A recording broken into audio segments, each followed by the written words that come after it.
I was not interested at all as a child in flowers per se. I was very artistic, so colouring, drawing, art was my thing. I didn't find floristry until I was a mother and when I was on maternity leave, so I decided I wanted to do something different than be a midwife.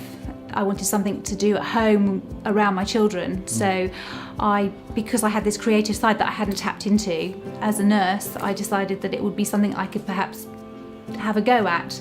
And so I kind of found it more by accident than by sort of direct planning.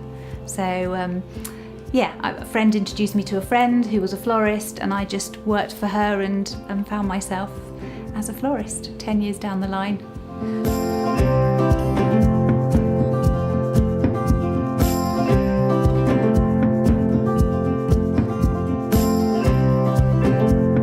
Cheryl and Kane were married at Upton Court, and Cheryl came to me and asked for a bouquet, a very specific bouquet. She wanted Lily of the Valley because it was her birth flower, the month that she was born in. She wanted Singapore orchids because that's where Kane had proposed to her. And she wanted a Gloriosa lily, quite an unusual combination because that was her father's homeland.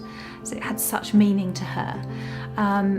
And she had actually gone, and she had white roses too. She had white, big teacup roses, which were from Yorkshire, white rose of, I believe, Yorkshire.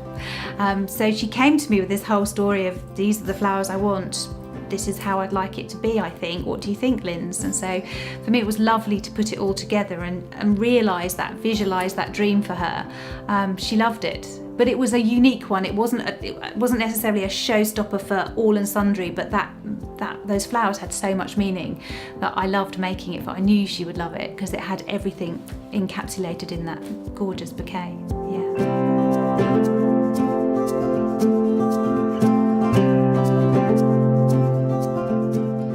It's a way of life. It's a seeing, breathing, sleeping, dreaming. I just love flowers in all their guises, in all their colours. I love it. It's not a, what's the word? Yeah, it's just not a day job. It's a lifestyle. I think most artists see it like that. It's just, you have to be in the right frame of mind, and it's such a pleasurable thing to do, particularly wedding floristry. It's a happy thing to do. It's an expressive art in many ways. You capture the personality of the people in your flowers. That's how I see it as a florist. It comes from, I draw my inspiration from my couples and then I put that into the flowers. That's absolutely key for me. Without that, I couldn't be a good florist, I don't think.